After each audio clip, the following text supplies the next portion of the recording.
Welcome back, everybody. Season 2. Oh, there we go. Welcome back to season 2 of ALKtALK, or ALK, whichever way you like to say it. We already have a full calendar of great upcoming guest speakers, and we get to kick it off tonight with Dr. Petrillo, the rock star from Summit. So we are very excited. Please mute yourself as you enter. Feel free to wave or that button as we get going for questions. At the end, if you, for those of you who are return guests, or if this is your first time, at the end, we'll all unmute ourselves and say thank you. It's so great to see all of you here. And also well, I don't know that we warned you all last time, I believe we did, but reminders that we are recording. There's a recording in progress. You saw that little note pop up. If you would not like your beautiful face to be on the recording or your voice, you can always opt out of this session and you can catch it later when we post the recording. So we'd love to have you stay, but warning, you are being recorded. Thanks for coming. Gina, take it away. Well, next I'm going to let the very brand new president of ALK Positive, Bill Westlake, make some announcements and just kind of tell us what's going on with ALK Positive now. Bill? Hey, great. Very brand new indeed. We had a meeting today and we had elections, and I'm the president of the board currently for ALK Positive, and we are so fortunate to still have Gina Hollenbeck. We call her Super G for a very good reason, because she just never stops. She's got the energy and love, and we all feel it. And we're so grateful for your 3 years, actually, Gina, being president. So I know that at ALKtALK, we're going to do some announcements from various board members, but we are thrilled to have Dr. Petrillo with us tonight. But real quickly, our little kind of new charity is growing up very quickly. In about 3 to 6 months, you'll start to see some changes. We're going to be looking to hire a CEO of our nonprofit, as well as a director of research. And just so you know why we're doing it, a CEO is really to help us grow up faster. I mean, we're going to be developing a strategic vision. We're going to be more impactful for the lung cancer community. And we're going to be smarter about how we go about it and our execution of that. So the director of research is also amazing, because we're going to be looking for different sources of researchers, scientists, funding for that. We're going to be looking at biotech. You know, Colin Barton, he's all over the community Facebook group, and he is explaining a lot of those details to you. So just an exciting period of time for us to grow up. So I haven't met all of you. I'm from Atlanta, stage 4 lung cancer myself, 4 years in. So I hope to get to know all of you through some time. But thank you for joining us tonight. Appreciate it. Yes. Yay, Bill. Thank you, Bill. And our new vice president is Amanda Nerstad. All of you guys know her as our summit chair, and she did an absolutely amazing job. But she is also on here. Amanda, did you want to say anything? Did you want to say hi? Hi. Yes, it's great to be on here, and I'm so excited Dr. Petrillo is speaking tonight. Yeah, so actually Amanda is the one who met Dr. Petrillo first and kind of knew to bring her on as a speaker for the ALK Summit, and that's how we kind of got introduced to her. So we're so excited that you're here. Before we get started, though, we're going to go ahead and launch a little poll. So if you guys don't mind to check on your screen and let us know what type of treatment you're on, just so Dr. Petrillo can kind of see the amount of targeted therapy in her work with palliative care. She also studies just kind of these people who are taking targeted therapies and kind of what survivorship looks like for some of us. We're kind of a new breed of cancer patient who's living longer lives, and so it's exciting for her to be here with us. I'm going to end the poll, and I'll share the results with you guys so you guys can kind of see that most people who are on this call are on alectinib. And there's a few people who are actually on no therapy. So it's really interesting. So I'm going to go ahead and just hand it over to Dr. Petrillo, and we'll just start by asking, will you just tell us a little bit about yourself, about your history, and what brought you into palliative care? Sure, absolutely. Thank you so much for having me. I'm thrilled to be here. I had such a great time at the summit and meeting everyone, and just really happy to come and talk more about palliative care and hear about your questions and what's going on with you all. So thank you so much for having me.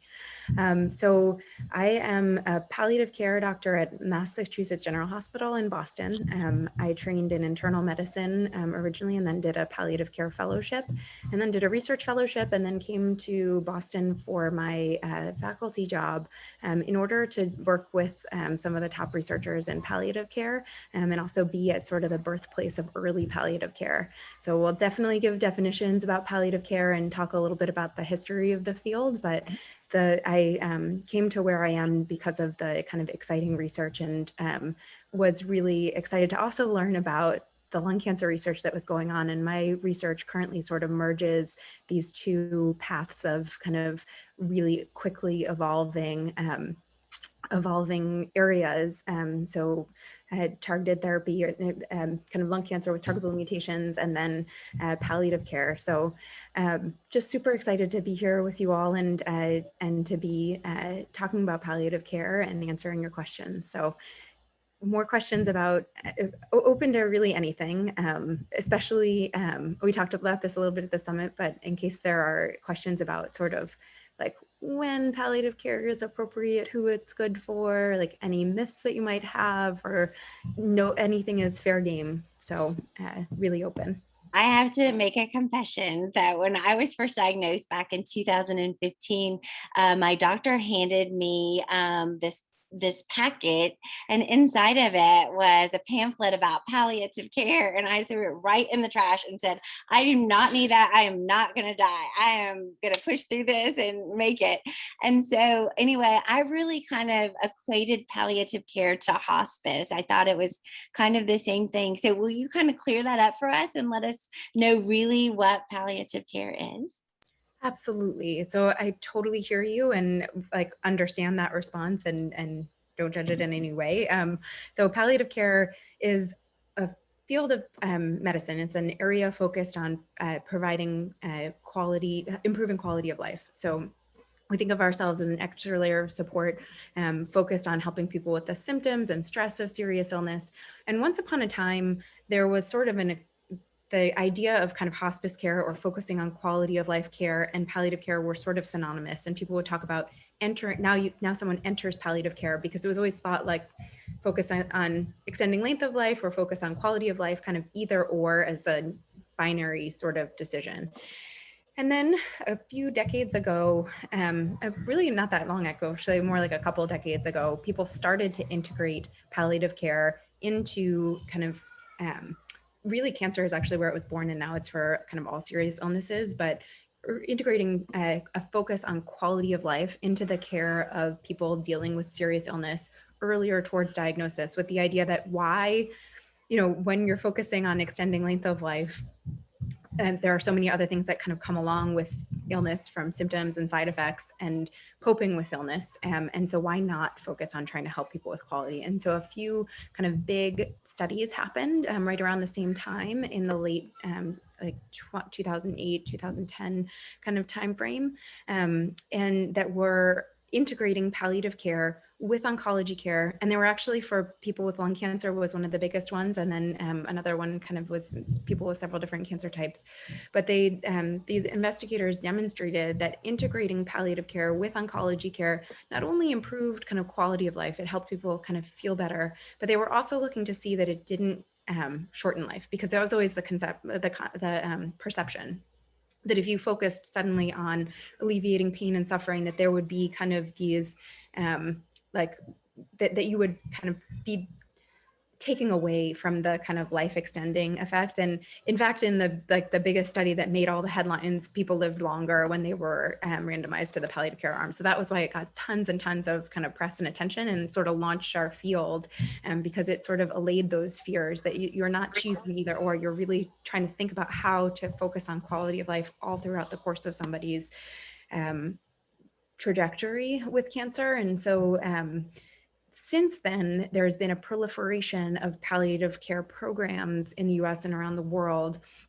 And the idea of integrating palliative care with oncology care is now standard, although not routinely applied.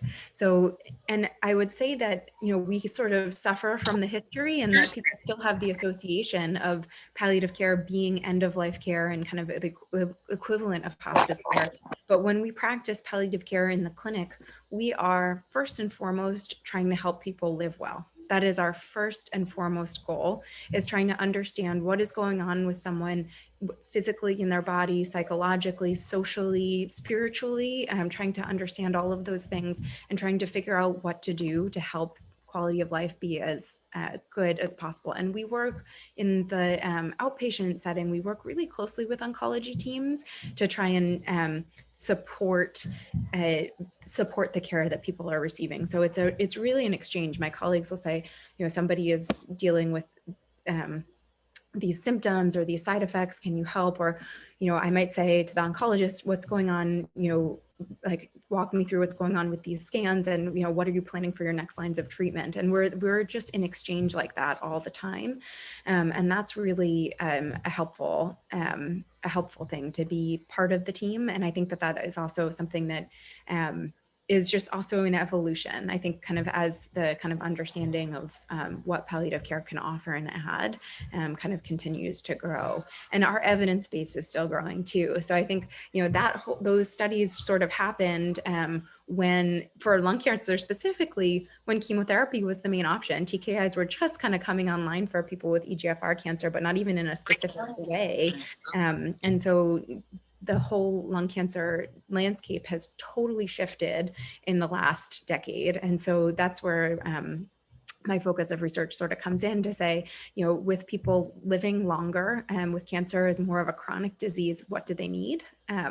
What sort of things do people need to live well and have a good quality of life? And so my research is just focused on understanding from people going through it and their loved ones what to focus on, and trying to integrate palliative care for not only kind of the physical and the physical things that we often think about like symptoms, but also for the coping support for sort of living with the uncertainty that comes with cancer with a really uncertain time frame.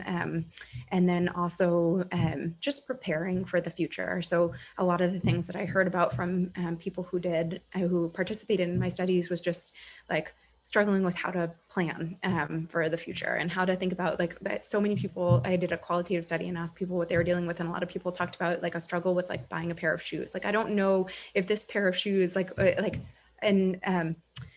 yeah. So anyway, so we're thinking about how to sort of evolve what we do, and because our colleagues certainly still think of us, I think, as being most helpful for symptoms and kind of like very end of life planning. And that was really appropriate, I think, when people had a short time frame, and when people have a longer time frame, we can both be thinking about, eventual goals and preferences, but we also can be thinking about how to live well. And it looks really different for people dealing with cancer with such a promising kind of trajectory, and the uncertainty of kind of how long it might be for one person versus another. And so we try and be sort of flexible and open to that and available for what people need. Sheree asked a great question, and Sheree, feel free to take yourself off of mute for a minute, just to make sure that you can elaborate on this. But she was just asking about, how do we turn hospice people onto palliative care? And is that really the answer, or are they very separate? So Sheree, did you want to add anything else to that? I had a year and a half in, I had hospice come in, and they said they did palliative care. But then when they got here, I just kind of wanted to see them how great and positive I am before I got real sick. And they said, well, we can't help you palliative care unless you're homebound. And so it's like, now I want to try again. And I'm just wondering, how can I help them to help me? Oh my goodness, what an amazing question. So you are bringing up something that I think just really reflects kind of the current moment in our healthcare system where things are evolving so quickly. So palliative care is most often actually offered in the hospital by kind of consult services. It's sometimes offered in clinics. And then this kind of third area where it's being offered is hospice agencies that offer palliative care, like home-based palliative care, as a bridge to hospice.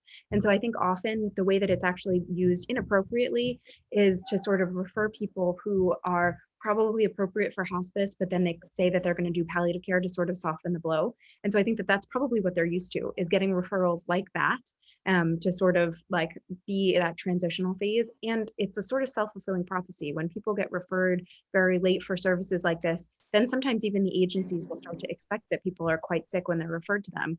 And they'll say, oh, we're triaging our list or whatever, or like, we need you to be homebound. I've heard that so many times, it infuriates me actually to say that, like, to be like, you need to be homebound to get a focus on your quality of life. But it does reflect, I think, just the heterogeneity of kind of available services. And, you know, palliative care is our field is quite small, expanding quickly, but it's quite small. And there's certainly a shortage, like a workforce shortage. And I think that really varies by geography and sort of what's available. And so I'd encourage you, there's a website, capc.org, and there's actually an even simpler website to remember, which is getpalliativecare.org. And they do have kind of clinicians listed. I think one thing in the pandemic, telehealth is more available, but it's usually constrained to sort of state lines. So one thing you could do is see if there is like a medical center that's in your state that does telehealth where you could get a palliative care clinician if this home-based option isn't working. In my ideal world, we would do much more telehealth without these state line limitations. Because we were just talking before the session opened up about how briefly, in the pandemic, those state line sort of limitations were erased, and how people were having access to specialists around the country, and how that was sort of helping with sort of the kind of unequal distribution of services. But long answer, then I don't know that it was totally satisfactory, but I think, yes. Thank you. No problem. I do think kind of just, it should not be that they it may be that that's how that agency, based on their resources, has decided to define their patient population, but it's doing a disservice to the name to say that, to say that this is what palliative care looks like, to be only available for home-based services. And if you'd like, I'd be happy to share the papers that support us as a service that helps people live well and live longer, and certainly be doing all of the active things. There should not be a limitation of this is only appropriate for people who are homebound. That's a lot of Dr. Petrillo. I'm sorry. I'm echoing. That's a lot of her research. I was going to ask another question from Nancy, and it just says, uh-oh, can you understand me? I do. Yep, I do hear you. I'm And so sorry. This question would be about the family member. Yes, go ahead. Absolutely. And so I do. Yep, I do hear you. This question. You might have the ability to see someone, but maybe not. I don't know. Just let me know though if you don't hear me as I'm speaking. So this question about being available for family members, that's one of the things I love about palliative care. We do have kind of the focus of our care being the family as like the unit of care. So patients and their caregivers and their loved ones. And so this aspect, I think, sometimes I wish I had more specialized social worker training, because it does end up being a big part of what we do. But social workers are also excellent at this sort of thing. It's always sort of surprising how people will react. Like some people react in ways that are more, helpful than you would have expected, and some react in ways that are different, or less supportive, or not even less supportive necessarily, but just those kind of reactions are hard to predict. And I think certainly one thing that we do, and again, the pandemic has made this nice to be able to do sort of joint visits between people with their loved ones. But in the clinic too, you can bring your loved one in to a visit and just talk about things. And I think sometimes having a third kind of neutral party to sort of ask questions and get the conversation going can be really helpful. But if you're in a place where you don't have access to palliative care, I think a social worker would be an excellent person to facilitate that type of dialogue. It's a really fantastic question. And I think I know this is about an adult daughter, but there are resources for people for dealing with younger children. And I think some of those things do apply to older children too. But there's this really fabulous website that I can drop in the chat about communicating with loved ones, or specifically with children, but about communicating about a cancer diagnosis. That's wonderful. We have even a group that's like ALK moms. And so, that's kind of one of the biggest concerns, I think, as a parent is really, how do we handle talking to our kids for a lot of us, where a lot of us are younger. And so that resource would be great. And then the ones of us who have older children, as well, extending that palliative care out to them, it sounds wonderful. I'll ask the next question from Sherry. She just says that Moffitt actually changed the name to supportive care, which I am like, or survivorship, maybe something like that. Because people were so nervous about it. So would you mind commenting on that? Yes, the people who did that, I just was looking at a study about that change by Bruera et al. And so they studied when they made the change and kind of the increased rate of referrals that resulted from it, and kind of how much earlier people did it. I trained in California at UCSF, and we were the symptom management service, SMS, instead of palliative care. But so I understand where that kind of impulse comes from. We, like, in our field, there's sort of a divide. I think some people want that change because, and I sort of embrace that, because I think the more people that could have access to quality of life focused care, the better, whatever you call it. But there are also people who want to kind of like hold on to the name to be sort of,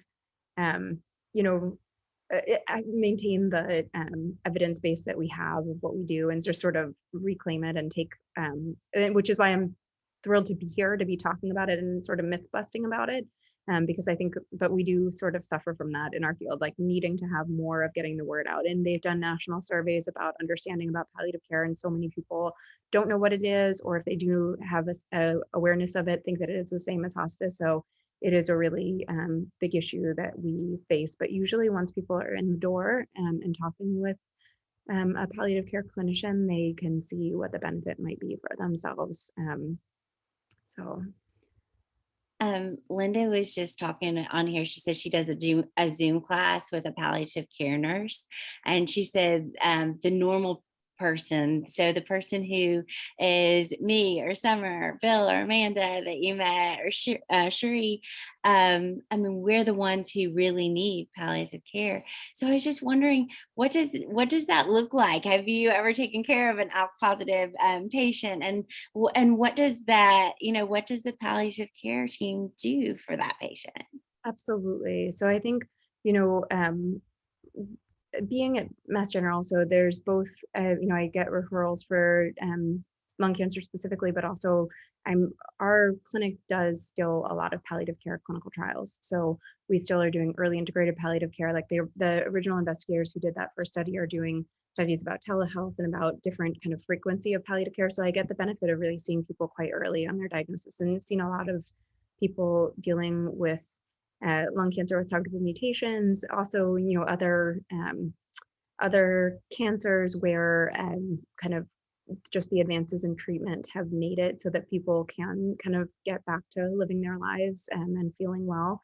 And I think for me, what was highlighted from talking with people dealing with lung cancer with targetable mutations was that, well, two things. One is that you all deal with the lung cancer stigma of kind of people expecting that people are smokers. And I think that there's this feeling of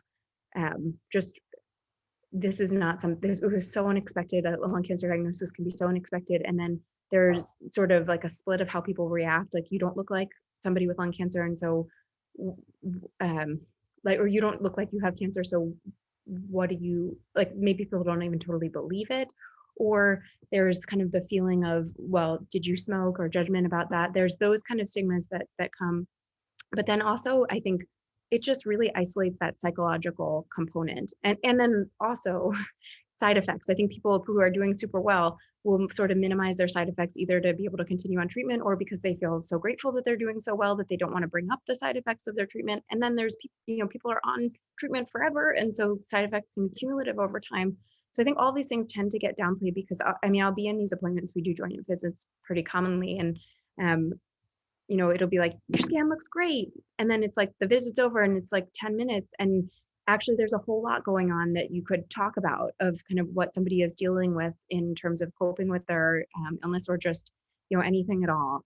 But I think this kind of psychological component of sort of knowing that it's there, and things could change quickly. And I think also I think the connection that people have to others through groups like ALK Positive is absolutely fantastic, and also a reminder sometimes that things do change with people's health with cancer at some point. And so I think having that kind of reminder sometimes can also be something for people that sort of brings home or that they relate to what might be happening for them, and is a reminder. And then scans also, I see I'm like vaguely seeing the chat, but I know that scanxiety is totally also a thing that will kind of remind people of that. I think people are often able to compartmentalize, and then things that have been compartmentalized can come out of the box around the time of the scan. So all those things are, I think, really appropriate to seek help for dealing with. And also just, we've really noticed that having a separate space from the oncology team space is helpful. Certainly there are elements of kind of quality of life focused care, and I would argue that like TKIs are the best quality of life focused care, because they help with kind of dealing with the cancer and helping people live longer. But there are even when you have a really aware and like sensitive oncologist who's excellent, I mean, they can do wonderful, there still is something about that relationship where you don't necessarily want to show vulnerability. I don't know, that's what I've noticed, at least. And so I think having a separate space where you can talk with somebody about things that you're worried about, and also just talk about what's going on in that place can be helpful.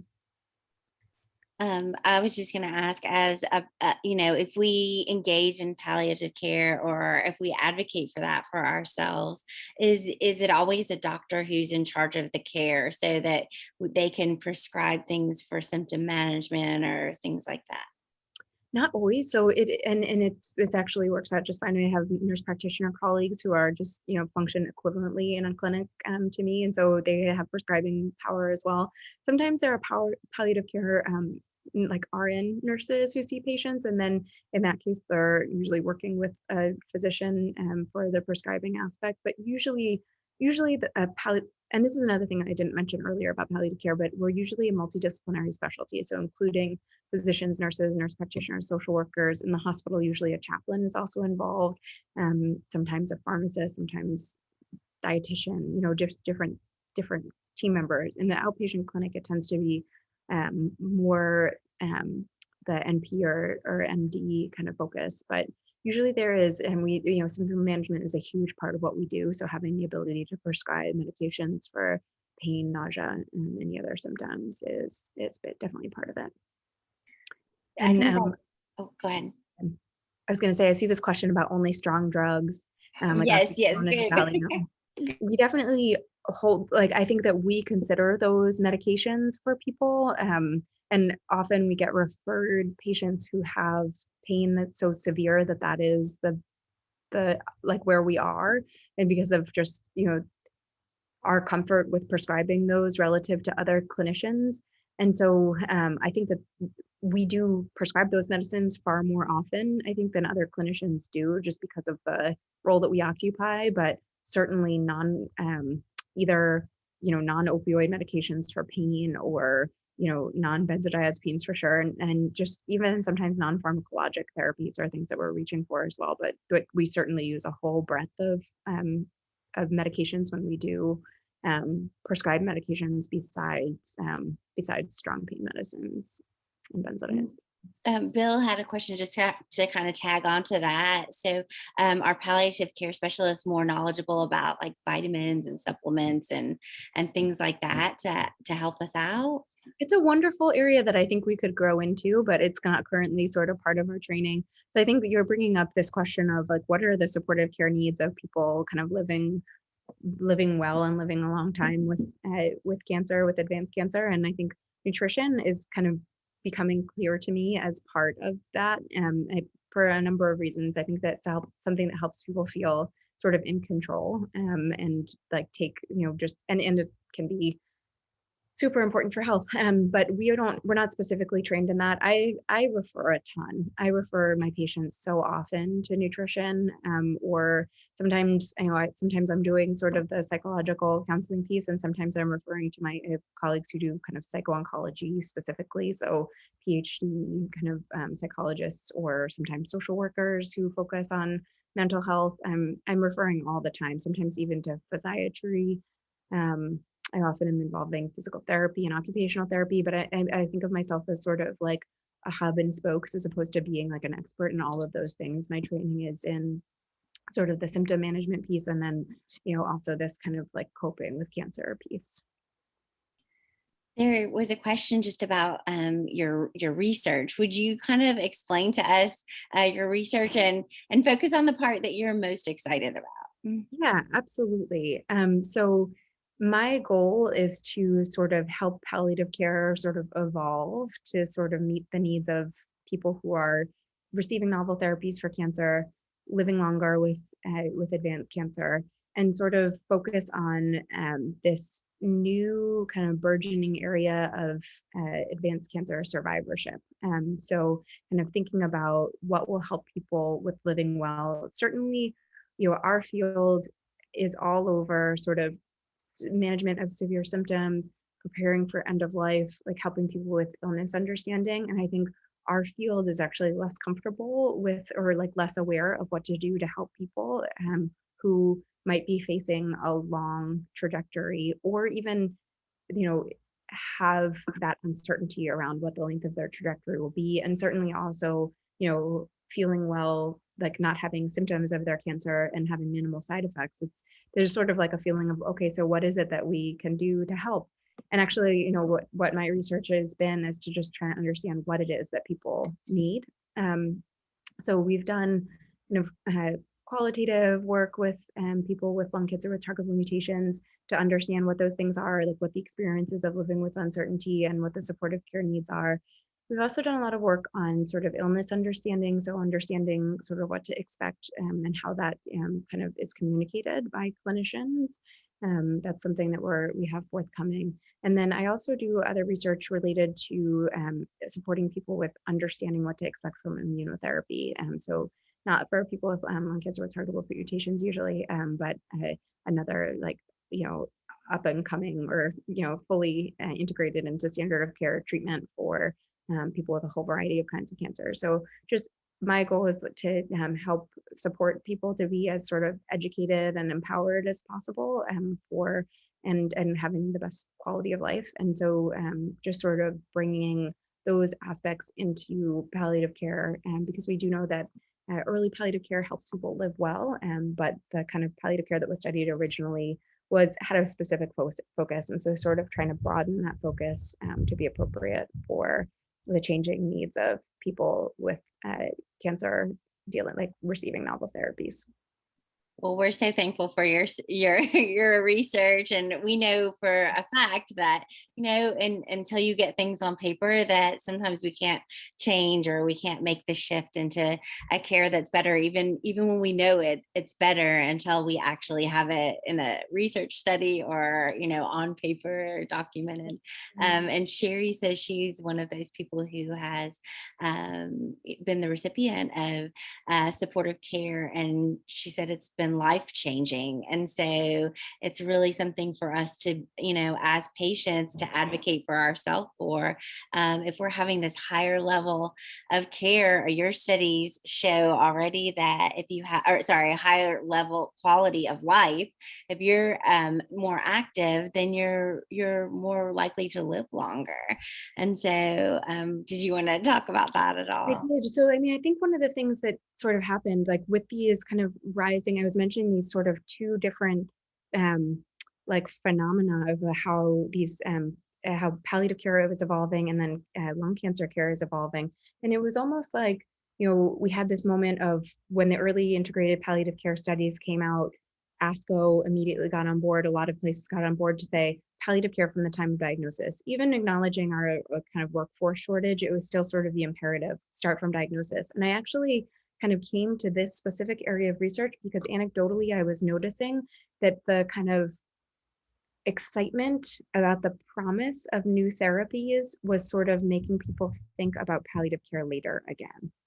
So it was almost like when people were receiving chemotherapy for lung cancer in this initial study, it was like, okay, chemotherapy is probably going to be difficult to tolerate. There is going to be this time frame over which, when at that time, the life expectancy for a lung cancer diagnosis was like 8 to 10 months.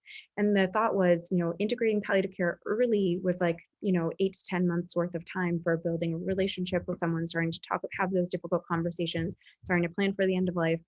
And so it really started to make sense to people, like, okay, it does make sense to introduce the palliative care team early. And then there was sort of this like a little bit of a shift back to saying, well, that's okay for my patients who are receiving chemotherapy, but I've got this, great TKI that I can offer this patient. And so we don't need to think about those things. And so I was sort of noticing that palliative care was sort of brought back in for people with lung cancer with targeted mutations kind of super late, like as people were kind of very close to the end of life. And so just sort of thinking about how could we bring palliative care back in early for people, but what would that look like if we did? And so you're absolutely right. I completely agree with your sentiment that you sort of have to have it on paper as sort of proof. And so our next step in our research phase is just to sort of demonstrate. So doing a randomized control trial of integrating palliative care for people with lung cancer with targeted mutations that looks a little bit different from the kind of traditional early palliative care, but then looking at the effects on kind of dealing with kind of coping with cancer and kind of anxiety and understanding about what to expect. So we are hopeful that with research to sort of demonstrate the benefits for people, that it will be thought of in the same way as just any other kind of part of cancer treatment. Just this is something that you get from diagnosis, and this is what it looks like to help people dealing with this particular path. Ruby asked a great question. What do you suggest for people who are kind of in this alone, as far as palliative care and how to handle this? It is such a good question. So I think that in that situation, having a connection to a palliative care person or someone in your care team who you can talk about your wishes with and sort of what your preferences are, it is so important because usually when somebody has somebody with them who is going to be their person who is providing kind of the day-to-day care when they are like even help with any number of things, like the caregiving support changes, I think, over the course of somebody's experience with cancer. But when somebody is going through this on their own, there are so many things that people might need, and having a connection to someone to identify those needs sooner rather than later. So having that kind of ability to say, like, what are things that will change, kind of be able to support someone to think through what those things might look like, kind of also to sort of just gently ask questions and develop an understanding of what someone's understanding is of their cancer and what might how things might change for them, and then sort of understand what their goals are. So I that is my favorite part of palliative care, is getting to know what's important to people, and then making sure that we put that front and center. And so I think having somebody on your care team who is focused on that piece, in addition to all the other things about how life might change as kind of cancer changes, and anticipating some of those supportive needs and helping with connection to resources. Again, sometimes I totally wish I had also trained as a social worker or had like some of those skills, because there are often social work skills, but we partner with our social work colleagues to understand how to maximize resources for people. Yeah. So Ken asked, is it covered by insurance? Is palliative? Yep. So just like, getting a referral to a rheumatologist or nephrologist or, anyone else in the medical team, insurance plans do cover palliative care visits. I think the main thing that we sort of get into, which is like relates back to Sherry's question, is when the availability is different, like what that coverage looks like. So I think that this whole thing of hospice agencies jumping in the palliative care game by saying they offer home-based palliative care, but then limiting it to certain populations. And also, I think part of why they offer that is to extend that service to a degree, but also usually one of the main things about hospice care that makes it different from palliative care is, so hospice care as that kind of quality of life focused care that's really only for the end of life is that trade-off of, people are saying no longer focusing on going to the hospital and, getting kind of life extending treatment, and instead focusing on purely quality of life focused care. And that shift means that they shift the payment from kind of those treatments to things like hospital beds and, things that people need, like kind of home-based care at the very end of life. So that is usually the situation where there is a insurance trade-off.